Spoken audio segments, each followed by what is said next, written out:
എന്നിലെ ഗംഗയും നാഗവും സത്യമെങ്കിൽ, പാനം ചെയ്ത കാളകൂടം സത്യമെങ്കിൽ, കാശിയിലെ ജടാധാരികൾ പുനർജനിക്കുമെങ്കിൽ, ശ്രീ പാർവതി, ജനിമൃതികൾക്കപ്പുറം നിന്നിലെ സതിയിലേക്കുള്ള യാത്ര അവസാനിക്കും വരെ ഞാനൊരു സ്വയംഭൂവായി മാറിടട്ടെ.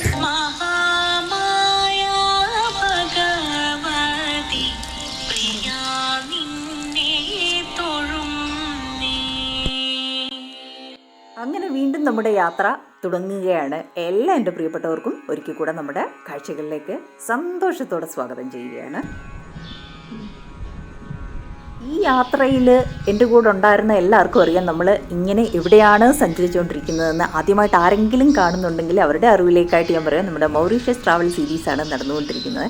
അങ്ങനെ അവിടെ വന്നപ്പോൾ നമ്മൾ അറിയുന്നതാണ് ഇവിടുത്തെ ഈ ഒരു ഇങ്ങനെയൊരു ക്ഷേത്രമുണ്ട്. ക്ഷേത്രമെന്ന് തന്നെ പറയാൻ പറ്റില്ല, അവിടെ എഴുതിയിരിക്കുന്നത് Hindu house Somnath spiritual park എന്നും പറഞ്ഞാണ്. അതൊരു കോംപ്ലക്സ് ആണ്, ഒരു തടാകത്തിൻ്റെ നടുവിലായിട്ട് ഒരു ബിൽഡിംഗ്. അവിടെ ഒരു താമര വിരിഞ്ഞ് നിൽക്കുകയാണ്. ഓരോ എതളിലും ഓരോ അവതാരങ്ങൾ, ദശാവതാരം മനസ്സിലായി. പിന്നീട് ഒരുപാട് ഇങ്ങനെ അവതാരങ്ങൾ പോലെ കണ്ടു. അതിൻ്റെയൊക്കെ പേരുണ്ട്. അത്രയ്ക്കൊന്നും നമ്മൾ ഉൾപ്പെടുത്തിയാൽ അത് കാഴ്ചക്കാർക്ക് വളരെ ബോറടിയായിട്ട് തോന്നും. എന്നാലും സമയം വളരെ കുറവായിരുന്നുകൊണ്ട് അതൊന്ന് എഴുതിയെടുക്കാനോ അല്ലെങ്കിൽ ഒന്ന് നോട്ട് ചെയ്യാനോ ഒന്നും പറ്റിയില്ല. കൂടാതെ ആ ഒരു ഉച്ചയോടുള്ള സമയം അടുപ്പിച്ചാണ് നമ്മളവിടെ എത്തുന്നത്. അതുകൊണ്ട് തന്നെ പൂജാരികളൊന്നും ആരും തന്നെ അകത്തില്ലായിരുന്നു. നമുക്ക് വേണ്ടി മാത്രം തുറന്നു വെച്ചിരിക്കുന്ന ഒരു സ്ഥലം.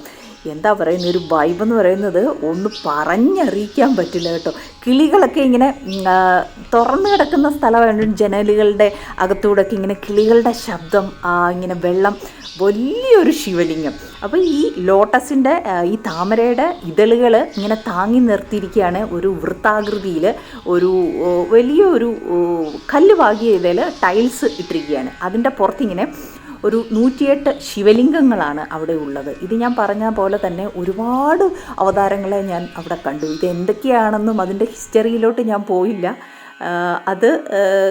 എന്ന് തന്നെ പറയാം.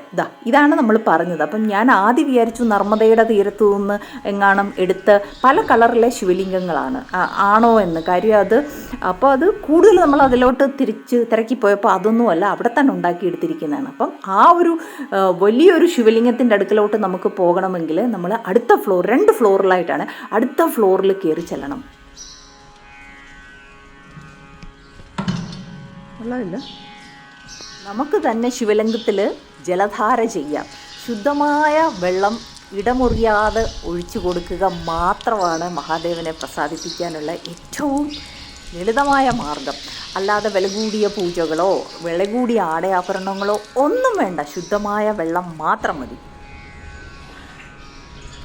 എനിക്കും നിനക്കും അവിടെ വെള്ളം കിട്ടാഞ്ഞപ്പോൾ ഒരിത്തിരി വിഷമം തോന്നി. അയ്യോ, നമ്മളിനി ഇത്ര കഷ്ടപ്പെട്ടെങ്കിൽ എന്ത് ചെയ്യും? അപ്പോഴാണ് അവിടെ ഒരു വെള്ളം കളക്ട് ചെയ്യാനുള്ള സംവിധാനമൊക്കെ ഉണ്ട്. അങ്ങനെ നമ്മൾ 2 പേരും അത് ചെയ്യേണ്ട. ഇത് നാട്ടിലൊക്കെ ഞാൻ നമ്മുടെ വീഡിയോസൊക്കെ കാണുമ്പം എൻ്റെ ആ ഒരു ഇഷ്ടം അതൊക്കെ എല്ലാവർക്കും അറിയാവുന്നതായിരിക്കുമല്ലോ. അപ്പം നമ്മളവിടെ ചെല്ലുമ്പോൾ നമ്മൾ ഇത് വഴിപാട് നടത്തുമ്പോഴും അത് നമുക്ക് പുറത്തുനിന്ന് കാണാനല്ലേ പറ്റത്തുള്ളൂ. അത് നമ്മൾ തന്നെ നേരിട്ട് ചെയ്യുമ്പോൾ അതിന് ആ ഒരു തൃപ്തി ഉണ്ടല്ലോ, അതൊന്നും പറഞ്ഞറിയിക്കാൻ പറ്റുന്നില്ല കേട്ടോ. അപ്പോൾ ഇത് നമ്മൾ ഇത്ര പൊക്കത്തിൽ, അത് 2 നിലയായിട്ടാണ്, അതിൻ്റെ പൊക്കത്തിൽ നിന്നാണ് നമ്മൾ ഈ വെള്ളം ഇങ്ങനെ ഒഴിച്ചു കൊടുക്കുന്നത്. അപ്പോൾ ഇതിങ്ങനെ മോളിൽ കൂടി ഇങ്ങനെ താഴോട്ട് വീണ് ഇവിടെയാണ് ആ 108 ശിവലിംഗങ്ങൾ ഇങ്ങനെ നിരത്തിയിരിക്കുന്നത്. അപ്പോൾ ആ താഴോട്ട് വീഴുന്ന വെള്ളം ഇങ്ങനെ ഇതിൻ്റെ ഇടയിലോട്ടൂടെ പോലും ഒഴുകി പോകുന്ന സംവിധാനമാണ് ഇവരിങ്ങനെ ചെയ്തിരിക്കുന്നത്. ഒന്നും പറഞ്ഞറിയിക്കാൻ പറ്റുന്നില്ല കേട്ടോ. അത്രയ്ക്ക് മനസ്സിന് തൃപ്തി, സന്തോഷം എന്നൊക്കെ പറയത്തില്ലേ, ആ ഒരു സംഭവമാണ്. എത്ര പേർക്ക് ഈ വീഡിയോ ഉൾക്കൊള്ളാൻ പറ്റുമെന്ന് എനിക്കറിയില്ല. ഇത് എൻ്റെ ഒരു തൃപ്തി. ഞാനപ്പോൾ അത് നിങ്ങളുമായിട്ട് ആ ഒരു സന്തോഷം,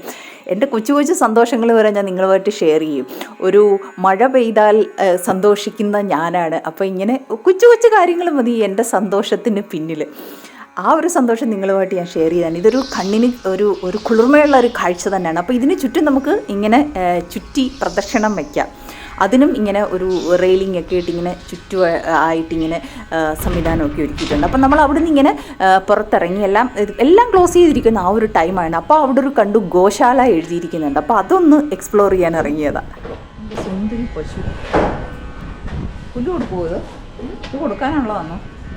നല്ല സുന്ദരികളായ 2 പശു അതിനകത്തുണ്ടായിരുന്നു കേട്ടോ. അപ്പം ഗോശാല അതിൻ്റെ കൃഷ്ണൻ്റെയൊക്കെ അവിടെ മൂർത്തികൾ ഇങ്ങനെ നിറച്ച് അവിടെ വെച്ചിട്ടുണ്ട്. അപ്പോൾ അവിടെ എഴുതി വെച്ചിട്ടുണ്ട് ബ്രെഡ്, ടൊമാറ്റോ ഇങ്ങനെയൊക്കെയുള്ള സാധനങ്ങളൊന്നും, റൊട്ടി ഇതൊന്നും പശുവിന് കൊടുക്കരുത് എന്ന് ഒക്കെ അവിടെ ഇങ്ങനെ എഴുതി വെച്ചിട്ടുണ്ട്. അപ്പം വരുന്നവർ ഫീഡ് ചെയ്യുന്നുണ്ടാവും. അപ്പോൾ കുറച്ച് പുല്ല് നമ്മളൊക്കെ പുല്ലല്ലേ കൊടുക്കുന്നത്, ഇതിൽ ആടിന് കൊടുക്കുന്ന പോലെ തൂപ്പാണ്.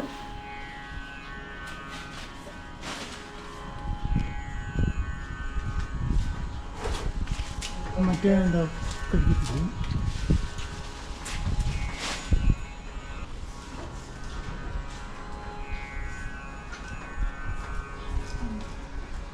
അവിടെ ഒരു ചെറിയ ബോർഡ് കണ്ടു, ഒരു ഹോള്. അപ്പോൾ അതെന്താണെന്ന് ഒന്ന് നോക്കണമല്ലോ, അല്ലേ പിന്നെ എനിക്കൊരു സമാധാനം കിട്ടത്തില്ലല്ലോ. അതൊന്ന് കയറി നോക്കിയതാ. ഹോള് പോലെ എന്തോ ചെറുത്. യാത്രയിൽ എനിക്ക് ഏറ്റവും കൂടുതൽ വഴക്ക് കിട്ടുന്നത് ഇതിനാണ്. എല്ലാം തപ്പിപ്പോകുന്നതിന്. അച്ഛനും മോളും എനിക്കിതിന് ശരിക്കും വഴക്ക് കിട്ടാറുണ്ട്. എന്നാലും അതൊന്നും ഞാൻ വകവെക്കത്തില്ല, എന്നാലും തപ്പിപ്പോവും. 2 പൂജാരികളകത്തിരിപ്പുണ്ട്. ബാ നല്ല മഴക്കോളും ചാറ്റൽ മഴയും തണുപ്പ് പറഞ്ഞറിയിക്കാൻ പറ്റുന്നില്ല. ഇങ്ങനെ ഇവിടുത്തെ ആ ഒരു പ്രത്യേക വൈബായിരുന്നു. മനസ്സിന് ഭയങ്കര സന്തോഷം, പറഞ്ഞറിയിക്കാൻ പറ്റാത്ത സന്തോഷം. അപ്പോൾ ഇതിന് തൊട്ട് മുമ്പിലത്തെ കാഴ്ചകൾ നമ്മുടെ അടുത്ത വീഡിയോയിൽ കാണുന്നതായിരിക്കും. ഞാൻ പുറകിൽ നിന്നാണ് വീഡിയോ ഇങ്ങനെ ഇട്ടിട്ട് വരുന്നത്. അങ്ങനെയാണ് നമ്മുടെ 7 കളേർഡ് എർത്തും ഒക്കെ നമ്മൾ ഈ ഒരൊറ്റ ദിവസത്തിൽ വരുന്നതായിരുന്നു. വഴിയിൽ ഒരു ചെറിയ പോലീസ് സ്റ്റേഷൻ കാണാം. ഭയങ്കര ഇൻട്രസ്റ്റിംഗ് ആയിട്ട് തോന്നിയ ആ കാഴ്ചകളും. അപ്പം ഇന്നത്തെ വീഡിയോ നമുക്ക് ഇവിടെ വൈൻഡപ്പ് ചെയ്യുക. എല്ലാ എൻ്റെ പ്രിയപ്പെട്ടവർക്കും ഒരുപാട് ഇഷ്ടമായി എന്ന് ഞാൻ വിചാരിച്ചോട്ടെ. വീണ്ടും അടുത്ത വീഡിയോയിൽ വരുന്നവരേക്കും എല്ലാവർക്കും ഒരുപാട് നന്ദി.